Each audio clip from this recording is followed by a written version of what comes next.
Երկուս էլ կարամ իջնեմ, երկուս էլ իջնեմ։ Պարոն Բաբայան, ինչ սպասելիքներ ունեք այսօրվա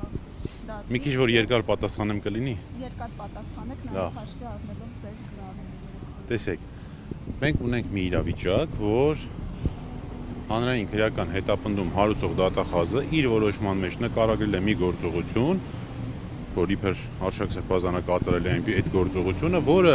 թմրամիջոցների իրացման հետ ոչ մի առնչություն չունի։ Այսինքն այն ինչ որ գրել են գործողությունները, եթե օրինակ ենթադրենք դա իրականում տեղի ունեցած լիներ, ապա անգամ այդ պայմաններում հնարավոր չէր լինի Արշակ Սրբազանին մեղադրել այդ հոդվածով։ Սրանից հետո, սրանից բացի կալանքի միջնորդությունը զարթուղի ճանապարհներով գնում հասնում է մեր կողմից շատ հարգված, շատ օբյեկտիվ դատավոր Մասիս Մելքոնյանին։ Մասիս Մելքոնյանը այս հանգամանքներում, երբ հիմնավոր կասկածը բացակայում է իմ նշված հանգամանքներից ելնի, իմ նշած հիմնավորումներով, այնուամենայնիվ կիրառում է 2 ամսյա կալանք։ 2 ամիսն անցնելուց հետո Շենգավիթի դատարանը հերթապահեր, երբ որ արդեն կալանքի երկարացման միջնորդություն պիտի ներկայացվեր։ Միջնորդությունը ներկայացվում է Շենգավիթի դատարանին տեղեկություններով, այդ միջնորդությունը կրկին զարթուղի ճանապարհներով գնում հասնում է Մասիվի դատարան։ Հույս ունենալով, որ կհանդիպի մեր կողմից շատ սիրելի, շատ հարգված, շատ օբյեկտիվ դատավոր Մասիս Մելքոնյանին։ Բայց բախտները չի բերում, որովհետև Մասիս Մելքոնյանը պարզվում է Հայաստանում չի։ Այլ գտնվում է Ամերիկայի Միացյալ Նահանգներում։ Դրանից հետո այս միջնորդությունը նույն զարթուղի ճանապարհներով պտտվում է, գալիս է հասնում է կենտրոնի դատարան։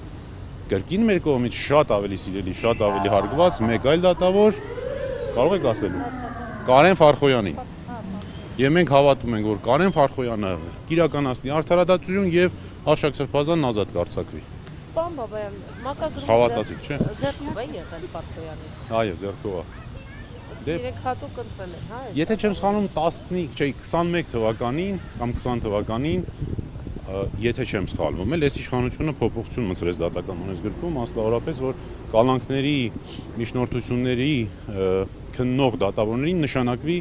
ձեռքով եւ ոչ թե էլեկտրոնային համակարգով, բայց միևնույն է այդ դեպքում էլ կա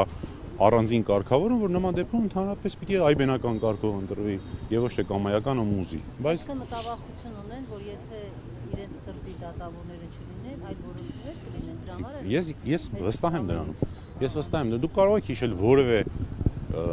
քաղաքական ենթատեքստ ունեցող գործ, որը օրինակ մակագրված լինի քիչ թե շատ օբյեկտիվության համբավ ունեցող դատավորի։ Չի եղել նման դեպք, երբեք չի եղել։ Եթե եղած է լինի, վստահաբար օբյեկտիվ է եղել այդ որոշումները։ Պարոն Բաբայան, իսկ այս գործով ուղիղ ցուցմունք եղել է, թե չի եղել ձեր հայտարարությունը։ Դե հիշում եք, որ նախաքննության գաղտնիությունից ելնելով չեմ կարող շատ փակագծեր բացել, բայց կասեմ, որ ոչ, որևէ ուղիղ ցուցմունք չկա։ Պարոն Բաբայան, իսկ այդ իրական ապացույցը, որ կորել է ինչ-որ։ Ես անկեղծ ասած չունեմ տես տեղեկություն, բայց այսօր խոստանում եմ կնիչին կհարցնեմ դատական նիստի ժամանակ։ Չգիտեմ կպատասխանի թե չէ, բայց ես կհարցնեմ։ Եթե ասեց ինչ պատասխանեց կգամ կասեմ։ Որոշակի ազդեցություն անշուշտ կունենա, բայց ասել թե այդ գործել գոյություն չունի, այնքան էլ ճիշտ չի լինի։ Հաշվի առնելով նախորդ նիստը, որը կալանքի նիստ է եղել, հա, կալանավորումից առաջ էր եկել դատարան։ Այս դեպքում եւս ենթադրում է, որ նույն հիմնավորումներով են լինելու, եթե այո, խնդրում եմ ասեք դրան որոնք են հիմնավորումները եւ կարծեմ 4 ռիսկ կա, չէ՞, դրանից 3-ից մեկը որն է այդ ռիսկը։ Խոչընդոտելը։ Նախաքննությանը խոչընդոտել։ Ինչպես պետք է խոչընդոտել։ Ասում են հեղինակություն ունեցող անձը կարող է խոչընդոտել, թե ինչին պիտի խոչընդոտի, չգիտեմ։ Ոչ մի կերպ, ուղղակի գրել են գրելու համար։ Ինչ նախաքննական աշխատանքներ են տալիս։ Դե ես չեմ կարող ասել։ Նախ չգիտեմ, որ իմանամ էլ իրավունք ունեմ ասելու։ Պարոն Բաբայան, դուք այսօր միջնորդելու եք կալանքից բացի այլ ընտրական ինչ խափանամիջոց, օրինակ տնային կալանքը դիտարկում եք։ Գիտեք, հա, ընդհանրապես այս դեպքում պիտի որևէ խափանամիջոցի մասին խոսք չլինի, բայց մեր իրականության մեջ այո, միջնորդել ենք բոլոր հնարավոր այլընտրանքային խափանամիջոցները, այդ թվում դրանց համակցությունը, միայն թե բանտային կալանք չլինի։ Բայց հույս